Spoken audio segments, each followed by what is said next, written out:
जय श्री राम। जय श्री राधे। सभी मित्रों को जय श्री कृष्णा। साथियों, जो एक रक्षाबंधन के त्यौहार पर मैं एक प्रश्न लेकर के आया हूँ, वो काफ़ी लोगों ने मेरे भी एक प्रश्न किया है कि रक्षाबंधन क्यों मनाया जाता है, रक्षाबंधन इतना बड़ा त्यौहार क्यों मनाया जाता है। देखिए, इस रक्षाबंधन के विषय में हमें तीन जानकारी मिली हैं। एक तो आपके भविष्य पुराण से जानकारी मिली। भविष्य पुराण में प्राचीन युग में दैत्यों का और देवताओं का बहुत बड़ा युद्ध हुआ था। जब दैत्यों का बाहुबल ज्यादा पड़ गया तो इंद्र घबरा गया। तो इंद्र अपने गुरु बृहस्पति के पास गया और वहां जाकर के गुरु से उसने कहा कि गुरु, मैं बहुत हारा थका हूँ, मुझे अपने चरणों में स्थान दो, क्योंकि दैत्य हमारे ऊपर हावी हो गए हैं। तो गुरु ने उन्हें धैर्य धारण बनाया और उस वक्त इंद्र की पत्नी सुचि बृहस्पति गुरु के पास ही रह रही थी। जब अपने पति की स्थिति उसने बहुत गड़बड़ देखी, बेहाल अवस्था में देखा, तो वो पतिव्रता औरत थी। उसने एक कच्चा सूत्र लिया, जो कच्चा धागा बोलते हैं, उसे मंत्रों से सुदृढ़ करके और इंद्र के हाथ में बांध दिया। वो दिन था श्रावण की पूर्णिमा। क्योंकि पतिव्रता जब औरत अपने मंत्रों से कच्चे धागा को सुदृढ़ करती है तो वो एक बहुत बड़ी शक्ति बन जाती है। तो उससे देवताओं की विजय हुई। ये भविष्य पुराण से मिलता है। उस दिन से रक्षाबंधन मनाया गया। और एक कथा आती है आपके महाभारत में। महाभारत में जब शिशुपाल को भगवान कृष्ण ने मारा तो अपने चक्र से उसका जो सर काटा था, तो धोखे से उनकी उंगली में भी वो चक्र लग गया था। तो इस पर उंगली में रक्त बहाने लगा था। तो द्रौपदी वहां खड़ी खड़ी देख रही थी। तो द्रौपदी ने क्या किया कि अपने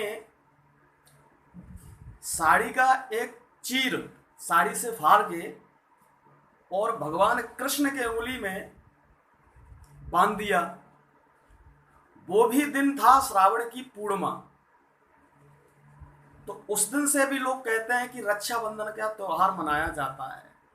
अब बात की जाए श्रीमद् भागवत की, तो भागवत में तो स्पष्ट लिख दिया है, जब राजा बलि के पास भगवान वामन अवतार लेकर के और 3 पग भूमि मांगने के लिए आए थे, तो एक पग में आकाश और एक पग में पृथ्वी को नाप लिया था। जब तीसरा पग कहीं रखने को जगह नहीं मिली तो राजा बलि ने अपने सर को नीचे झुका दिया। तो इस पर प्रश्न होकर के, खुश होकर के भगवान कृष्ण ने उसे वरदान देने को कहा। तो राजा बलि ने कुछ नहीं मांगा, सिर्फ भक्ति और हमेशा अपने पास रहने को कहा। तो भगवान ने उसे पातालपुरी का राजा बनाया और वहीं उसके ही पास रहने लगे, क्योंकि वरदान मांग रखा था राजा बलि ने। जब इस विषय पर लक्ष्मी को ज्यादा चिंता हुई कि भगवान को स्वयं राजा बलि ने मांग लिया है, तो वो अपना वेश बदल करके एक कन्या के रूप में राजा बलि के यहाँ गई। और वो भी दिन था श्रावण की पूर्णिमा। तो उन्होंने एक राजा बलि के हाथ में रक्षा सूत्र बांधा, जो कच्चा धागा बोलते हैं। वो भी दिन था साथियों श्रावण की पूर्णिमा। श्रावण की पूर्णिमा, तो उस दिन राजा बलि ने कहा, हे बहन, आप जो भी कुछ मांगना चाहती हो मांग लो, क्योंकि मेरे दरबार में आप आई हो और सावन का महीना चल रहा है, आपने मेरे हाथ में रक्षा सूत्र बांधा है, मैंने आपको बहन माना है। तो लक्ष्मी तो पहले से ही इसी विचार में गई हुई थी कि अपने पति को मैं वहां से ले आऊं। तो लक्ष्मी ने भगवान विष्णु को ही मांग लिया तो यहाँ 3 प्रमाण मिलते हैं, एक तो भविष्य पुराण से, एक द्वापर युग से और एक श्रीमद् भागवत से।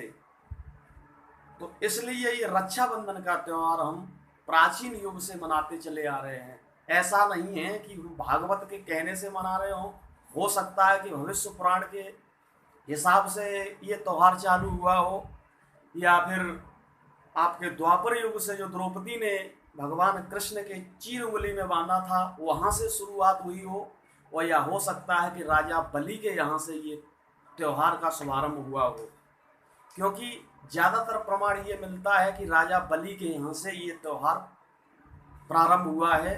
क्योंकि जब भी हाथ में कलावा बांधते हैं तो यही मंत्र का उच्चारण करते हैं, दानवेंद्रो राजा बलि। तो इससे ये प्रमाण मिलता है कि ये त्यौहार रक्षा सूत्र का राजा बलि के यहाँ से प्रारंभ हुआ है। जय श्री राधे, जय श्री कृष्ण।